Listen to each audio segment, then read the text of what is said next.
రోజు ఏం జరిగింది? ఇన్ఛార్జ్లు ఇంట్లోనే ఉన్నారా? ఏజెంట్లేం చేశారు?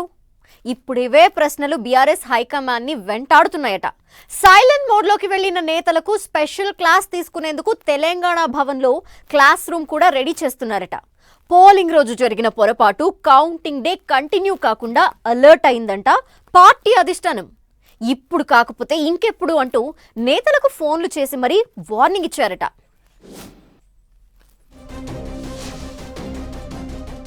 పోలింగ్ రోజు మానిటరింగ్ విస్మరించారా? ఏజెంట్లకు కాంగ్రెస్ పార్టీ డబ్బు ఎరవేసిందా? పోలింగ్ డే మిస్టేక్స్ పై బీఆర్ఎస్ ఫోకస్ పెట్టిందా? జూబ్లీహిల్స్ సీటును కాపాడుకునేందుకు బీఆర్ఎస్ పార్టీ అన్ని అస్త్రశస్త్రాలను వాడింది. అన్ని పార్టీల కంటే ముందే ప్రచార రథాన్ని జూబ్లీహిల్స్ గల్లీలో చక్కర్లు కొట్టించింది. అందరికంటే ముందే బీఆర్ఎస్ నేతలు మైకులు పట్టుకున్నారు. మాజీ మంత్రులు, పార్టీ ముఖ్య నేతలు జూబ్లీహిల్స్ లో వాలిపోయి ప్రచారంలో డోస్ పెంచారు. ప్రచారాన్ని సక్సెస్ చేసిన నేతలు పోలింగ్ ను లైట్ తీసుకున్నారట. జూబ్లీహిల్స్ ఉప ఎన్నిక పోలింగ్ రోజు కొందరు డివిజన్ ఇన్ఛార్జీలు, బూత్ ఏజెంట్లు రిలాక్స్ మోడ్లోకి వెళ్లిపోయారట. చివరి రోజు వరకు డివిజన్లలో కాళ్లకు చక్రాలు కట్టుకుని తిరిగిన ఇన్ఛార్జీలు పోలింగ్ రోజు మాత్రం సైలెంట్ అయ్యారట. ఎగ్జిట్ పోల్స్ సర్వేల ఫలితాలు అధికార పార్టీకి జోష్ తెచ్చాయి. కానీ ప్రధాన ప్రతిపక్ష పార్టీ బీఆర్ఎస్ పార్టీని మాత్రం అంతర్మథనంలో పడేశాయి. 2-7% ఓట్ల తేడాతో కాంగ్రెస్ అభ్యర్థి గెలుస్తారంటూ అంచనా వేశాయి.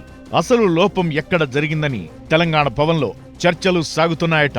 ముందు నుంచి వర్కౌట్ చేసినా ఎందుకు ప్రతికూల వాతావరణం ఏర్పడిందని బీఆర్ఎస్ ఆలోచనలో పడిందట. ఎక్కడ వెనకడుగు పడిందో బీఆర్ఎస్ అధిష్టానం లెక్కలు తీస్తోందట. అందులో కీలక అంశాలు వెలుగులోకి వచ్చినట్లు తెలంగాణ భవన్ వర్గాలు చెబుతున్నాయి. జూబ్లీహిల్స్ ఉప ఎన్నిక ప్రచారంలో చివరి గడియ వరకు కష్టపడిన ఇన్ఛార్జీలు, పార్టీ నేతలు ఆ తరువాత సైలెంట్ అయిపోయారనే గాసిప్ తెలంగాణ భవన్లో రీసౌండ్ చేస్తోంది. పోలింగ్ రోజు క్యాడర్తో టచ్లో ఉంటూ అలర్ట్ చేయాల్సిన నేతలు రిలాక్స్ మోడ్లోకి వెళ్లినట్లు పార్టీలో చర్చ జరుగుతోందట. పోలింగ్ బూత్ ఏజెంట్లను పార్టీ నేతలు ఏమాత్రం పట్టించుకోలేదట. అధికార కాంగ్రెస్ ఏం చేసింది, ఎన్నికల అధికారులు, పోలీసులు ఎలా వ్యవహరిస్తున్నారని మానిటరింగ్ మాట లేదట. ఇదే బిగ్ మిస్టేక్ అని బీఆర్ఎస్ అంచనాకు వచ్చినట్టు తెలుస్తోంది. కొందరు పోలింగ్ బూత్ ఏజెంట్ల తీరుతో భారీ నష్టం జరిగిందనే చర్చ కూడా తెలంగాణ భవన్లో సాగుతోంది.